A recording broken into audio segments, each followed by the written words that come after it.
Part two. It's okay. It when it does that, it does save it back to the menu, so it is intact. I accidentally hit the square button back. What I was trying to show, which I don't know why I'm showing it on mine. If you want to show the wall there too, but this right here, where my hand is ground level. It's above the top of the couch there, where we're sitting, and it goes up, moving that way. So we're below ground. We're actually below ground level right now. It's kind of a hobbit hole. If we I've got videos where I go up around the outside of the house and walk around, and it's a lot of people don't realize that it's like, on that side of the house is ground level is all the way up above head level, and outside on that end of the house it's about a foot to step up onto my roof. Wow. Yeah. This entire roof is accessible from the ground, so it's legit a low house like that. But yeah, so I kind of, I've always had this little, it's kind of crick hollow. So you can start a roof garden. It wouldn't hold that. It would not support that. It's a long story about why this house is not as structurally sound as it should be, but yeah. It needs work. That's okay. It does. Well, I mean... He's slowly working on it. He did some awesome drywall. The new addition that my dad built was better constructed than the old construction. The old construction of the house, this is the walkout basement of a ranch home that burned down. Oh. And so they put in the sliding doors and the new front in the basement there, and fixed up the front of the thing. There's still a scorch and creosote covered cinder block wall underneath my cosmetic wall from where the fire was. Wow. The whole house burned, and they got their insurance money and they rebuilt the house, and either they hired a contractor who was drunk all the time, or was the only guy that would do it for what the money that the insurance gave him, because it wasn't enough. But the roof of the great room is like 16-inch rafters. And they're not even 2x6. I think they're 2x6, not 2x8 or 2x10. Wow. There is a vaulted ceiling roof supporting itself, and the outside of this roof leans on it. Okay. Or pulls it up, depending on how it's going at any given moment. That is not actually safe to walk on the roof. Wow. You stay on the rafters, don't put your foot through where the sheeting is the plywood's probably rotten, and there's insulation, and under that is the drywall and a 13-foot drop to the concrete floor. Oh, no kidding. Yeah. So I don't mess with that part of the roof, unless I absolutely have to. The other side is over that pink bedroom I showed you. There's the ceiling of that is the floor of that attic next to the upstairs room. Okay. And then you looked out that window, and I was saying you could see the roof right there. That's right off the ground. Right. So that one you can walk on.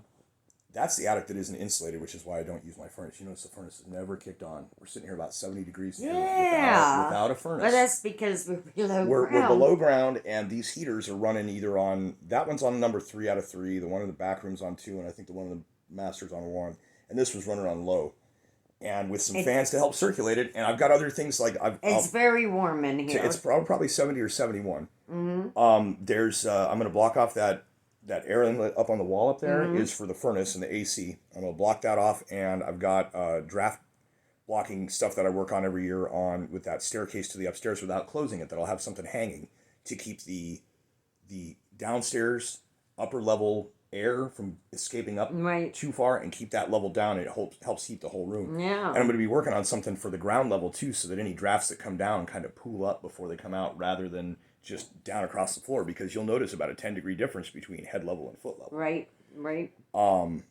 And so then, and when it gets into the worst part of winter, I get the fireplace involved too, and heats this room better. And then, Now, I've seen the fireplace in one of your videos. Yeah. Yeah, that was nice. He has an awesome little fireplace here. Nice. Yeah, so you can show it if you want to. Yeah, my hand's getting cramped. So. You're right. I've been holding my phone. If that's why I'm shaking, I apologize. Yeah. So, anyways, it's. We're doing 2 videos at once. We are. But yeah, so what I was getting at with the construction issues is like nothing in the old construction of this house is square. Wow. Maybe the 4 corners of the foundation, but as far as the inside walls go, if you look at that hallway leading back, there's I'm doing this with the phone. Whoa. Not what I meant. Okay. So you're basically, the hallway looks like this, but it actually goes like this. Oh, okay. So from to the back, it's like a trumpet, so that the upstairs master bedroom can hear anything coming from the downstairs into it. And along with the kitchen wall, the hallway wall, the bedroom walls, the closet walls, everything, nothing's quite square. So I found this out when I was doing all the reno, and I was like, okay, they were drunk when they built this. They were drunk when they built that. So this was much better constructed. However, there were some corners cut and some other things, and my dad's whole mentality was like, this is going to last me until retirement home age, and after that I won't care. Right, right. And at some point I said, but Dad, I want the house. And he goes, son, you don't want the house. And I said, yes, Dad, I do want the house. And now I understand what he meant. Yeah. But, and yeah, I mean, but here's the other thing. Yeah, this place is great as far as houses go. Mm-hmm. It could be better. There's things, but I mean, it's a roof and it's shelter and it's economic and it's good location and everything else. But here is the reality. In order for me to return to this place where I grew up at, mm-hmm. it cost me both of my parents. Oh, yes. And in order to retain it after that point, because of the issues with the flooding and everything else that happened, because I was like, no, I fought to get this place. I'm not letting it go like that. It then cost me my wife. No. So yes, I've got this dope house. I've got this great place. But there is, because of it, solitude out here. This lady is the first person to visit me in 10 months. So I'm not saying poor me or whatever. I'm just, yeah, man, it's a great house. But guess what? It cost. It cost. So take that as a life lesson, folks, and talk about return to paradise and whatever else and how it is that Adam and Eve never got back into that garden. There's a lesson to that. Nobody ever got back into that. Anybody tried to get back in was banished with a burning sword of expulsion. Yeah. So I managed to get back in, and everybody else around me got burning sword expelled. 2 angels actually guard the gates to Eden, which still exists, but we can't see it. Well, if you get into the SCP universe, they talk about a gate guardian that they think might be that, but that's fictional stuff. But it's a description of a seraphim in the middle of the desert. Yeah, it's kind of cool. But so anyways, there is a desert now. No, well, that's a fictional thing. One of the extinct date trees from Israel. Somebody found 2,000-year-old seeds, and she planted them, and brought back to a tree that was extinct. It was totally destroyed back in the time of Jesus in Israel, and they brought back the tree, and the dates grown on it are tremendous. They're very nutritious, they say had like miraculous healing type. I want to eat one of these dates. Very cool. That is cool. I just saw that, and I'm like, oh my God, that's awesome. Well, if we're going to be talking about burning swords of expulsion. Here we go on another rant. Well, I'll keep this real short. So those who've been following my channel know that I've been into the esoteric and the occult for a good probably 15 years now, almost. And been through a lot of stuff, and I've, cast me some spells in my day, and I've, Roger, what are you... He did that. Yes, he did. He's jealous. Roger, what are you... Oh, baby, now you're going to barf? He's going to get sick. No, you're going to barf. Great. You okay, baby? What's the problem with living with the house? My days of studying that stuff is in the past. Anyways, all I was trying to get at before this thing came was that the burning sword of expulsion has a name. The name is said to be one of those mysterious 4-letter combinations, not unlike the Tetragrammaton. Do you know why the Tetragrammaton is such a confusing thing? You know what that is? That's the 4-letter name of God. It's the YH. Yod-Heh-Vav-Heh. Yeah, Yahweh. There's no vowels. Well, technically, they're all vowels. Well, that's true. So what confuses people on that is that each of those letters, there are 3 total letters, used 4 of them, right? Yod-Heh-Vav-Heh, so there's 2 of the H. The Yod is I, Y, and J. The Vow is U, V, and W, and the Hey is E and H. Mm-hmm. And I like how the Semitic languages work, what they call an abjad instead of an alphabet, and it's all very cool stuff. Okay, so that's in Hebrew. The burning sword of expulsion in Hebrew has a letter acronym name. Mm-hmm. My experience and my studies of anything relating to Hebrew mysticism, Judaic, occult, anything like that. Mm-hmm. Kabbalah, or anything of the sort. Mm-hmm. Anything of it. There is a little bit of a sense of humor. There's a little bit of some interesting ironies in what you would call phonemics. Okay. Which is where sounds sound similar on purpose. Right. So, for example, and this will lead to a point, the Hebrew word for sandal is sandal. Right? There's Right. several words that we use. Okay. There are, and I could not cite one directly, but there are a few places where in certain magic words and things that I've looked up that are real magic words that do work, for better or for worse. Some of them sound like other things. Mm-hmm. So here comes the punchline to my joke. Burning Sword of Expulsion's name is Lahat HaKareb Shal Mem Tate Pe Kaf. No, wait. Say that again and a little bit louder this time.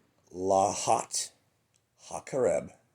It's a VB. Lahat HaKareb Shal Mem Tate Pe Kaf.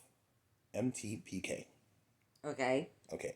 Lahat means sword. Or no, Lahat means burning. HaKareb means the sword. Mm-hmm. Shal means of. So Lahat HaKareb Shal Amith is burning sword of truth. Okay. Lahat HaKareb Shal. Ready for it? Go ahead. Okay. You studied a bit of this, so you understand a bit about Hebrew pronunciations? A little bit. Okay, so yes. Mem is an M. Tate is the TH. Mm-hmm. Peh can be P or F, like PH, right? Mm-hmm. So like the angel Phanuel, his name is actually spelled with Peh, not with a vowel or whatever other letter they might use for an F. And Kaf is the K, which Q Kof is the same as Kaf pronunciation-wise. Okay.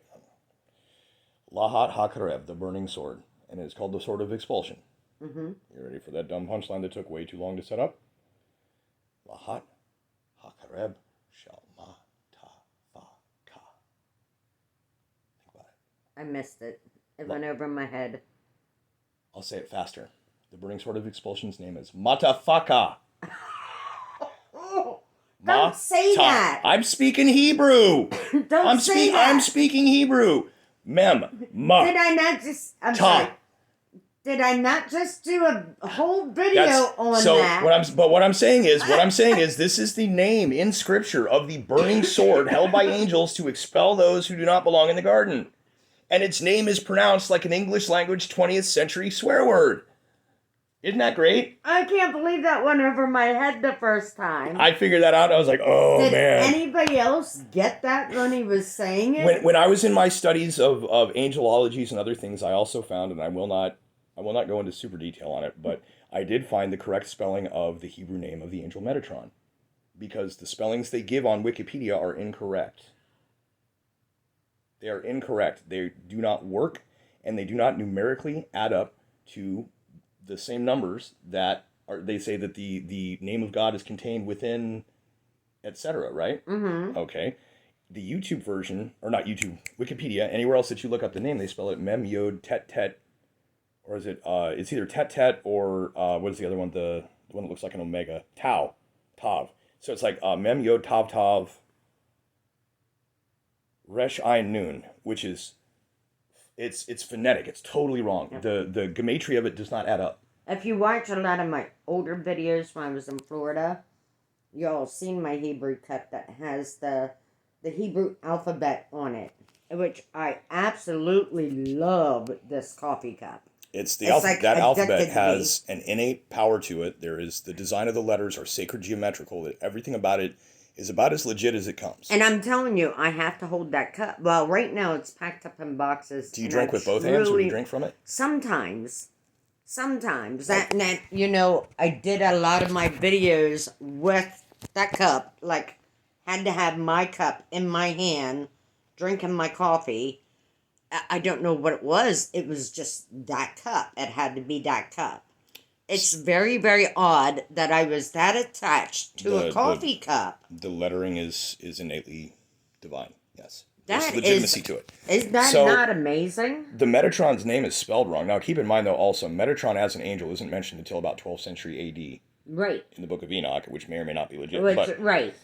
As far as people taking things like... And I do not know much about Metatron, but summoning angels by name name or anything like that, you know, praying to certain angel names or the 216 names that are all made out of 3-letter names and all that stuff, right? Okay.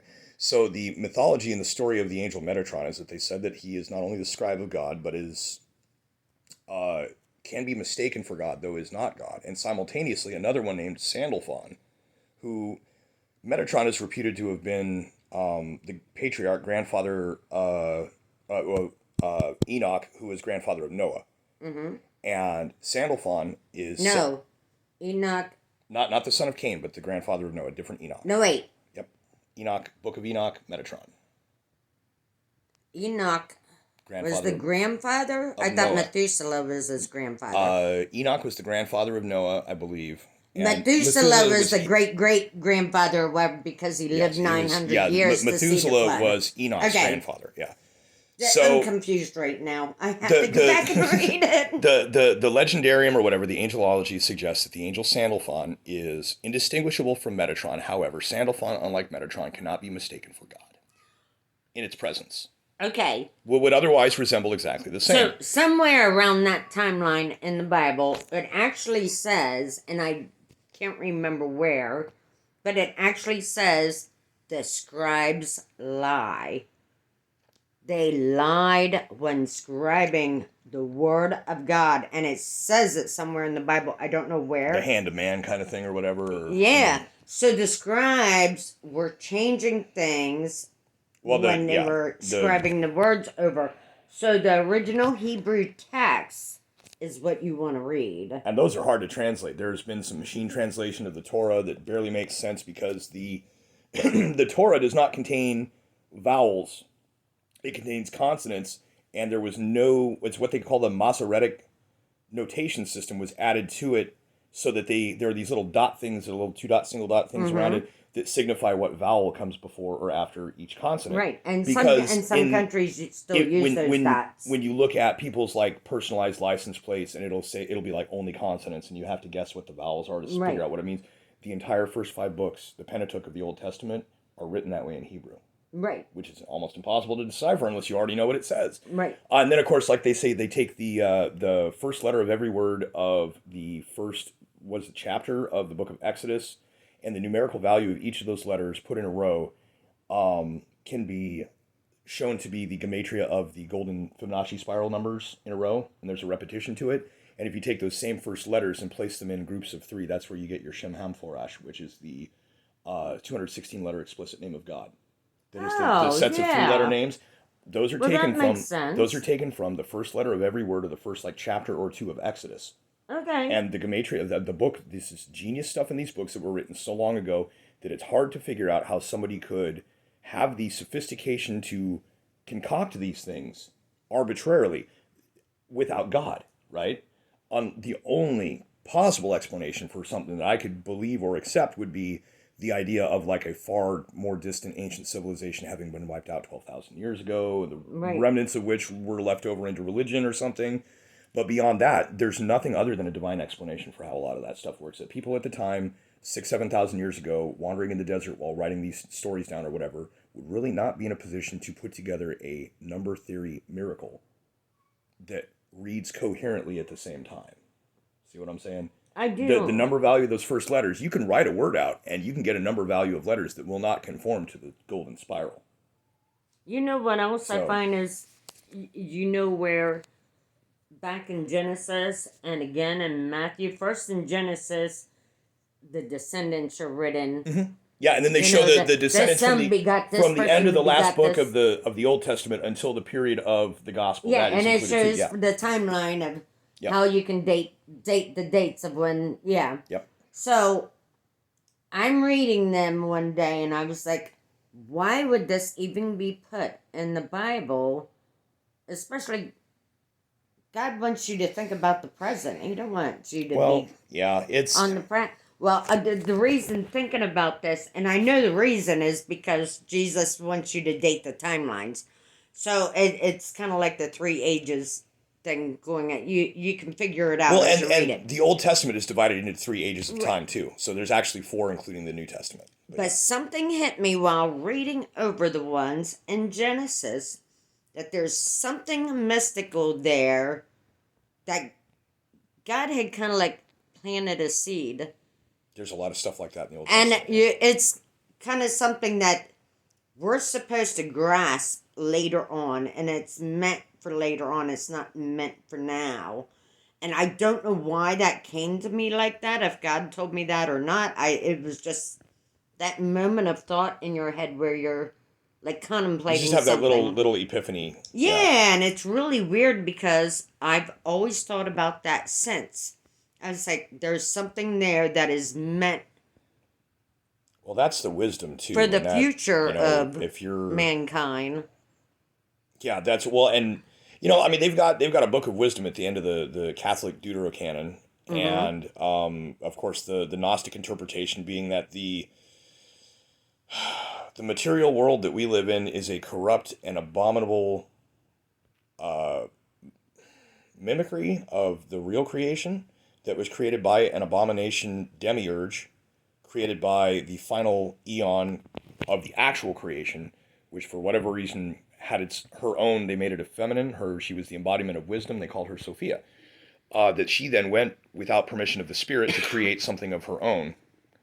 She was one of 3 archons or eons that were said to be able to create their own angels anyway.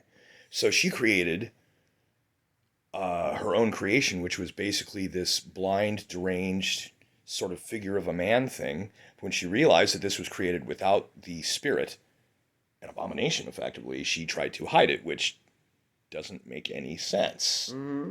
But what she did was she wrapped him, wreathed him in clouds, gave him a chair, a throne to sit on, and this blind, deranged abomination wakes up into consciousness, looks around and says, "Clouds? Throne? I must be God. Let there be light." And in that moment drained the Archon Eon Sophia of all of her power in creating a false pocket universe of which he is the God, in which the Gnostics believe that we live. Okay, that's very Isn't that odd. wild? Isn't that wild? But here's the thing. It also can be interpreted as a metaphor for the propaganda and lies of the Roman Empire. That And that the that demiurge, very well could this be true. blind, deranged abomination that believes he is God, Mm-hmm. is a way of referring to Caesar without getting your head cut off. And the false pocket universe of Yaldabaoth is the world of what we would call now, like we could talk about people with their 2 movies, the left versus right and all that. Mm-hmm. That's the false universe. The real universe is the beauty of reality around us, which has absolutely nothing to do with people or our constructions, just nature, right? That, I think, is what they were getting at, but there's also other interpretations that I won't get into that people would disagree with what that might mean. But I mean, it's so long ago, it's so hidden that nobody knows, and any real explanations were burned down when the Library of Alexandria went. Right. Which, that's a whole other topic. We totally missed out on the knowledge of that. Well, that and any magic documents that were penned in ink that were burned in that building were automatically activated when it burned. Well, can you imagine, even here, this country is not very old. All the courthouses that were burnt down to hide birth certificates and libraries, whatever, that were burnt down. That knowledge disappeared. Unless people kept it with, you're lucky to get Nag Hammadi in the 12th Dead Sea Scrolls. century. But yeah. There's one book this thick, maybe 2 books about this thick total, left over between Nag Hammadi Library, Dead Sea Scrolls. I have the Dead Sea Scrolls. Of all... Not the originals, I have the books all the translating the Dead Sea Scrolls. All the ancient documents, all of the information contained in a library the size of a football field, gone. And all that's left is about this much of books. Wow, that's crazy. And that is full of holes. So yeah, there's... Who knows? But anyways, what I was getting at with the thing, talking about Metatron and Sandalphon, not only was Metatron reported to be, at least as far as the Book of Enoch version goes, having been Enoch in his human life, translated, and that he was different from the other Elohim because he had a human lifetime. Elohim is another name of God. Well, God and the angels. Elohim is a plural, although Elohim is also the singular. Right. But it is a plural that refers to the high or the most high. And when in the Book of Enoch, it refers to become like the Elohim, to become one of them, or they say to become one of us. I would take that to mean like your angels of the presence, saying he will become like us, because they speak for God. God does not speak directly. The angels speak, or God gives you impulses that the Spirit moves you, but at no point ever does God's voice simply speak. God speaks to me. People hear things, but I'm just saying whether the angels translate it to me or not. Because the Holy Spirit. The general idea is that if the true voice of God spoke to any given person, they would simply vaporize. Too much for a human, too big. Well, I don't know about that because Moses. Well, Moses spoke to a burning bush. And Moses also got to peek at the essence of God through a crack in the rock. But nothing outward, nothing direct. No, it was nothing direct because God knew. It was too much. Right. Too much. And so, and we really can't conceive of fully either. That's, but yeah. So, Enoch was said to be Metatron in a human lifetime. He was a little distinct as an angel compared to others. My video time limit on number 2 is going already. I'm going to start.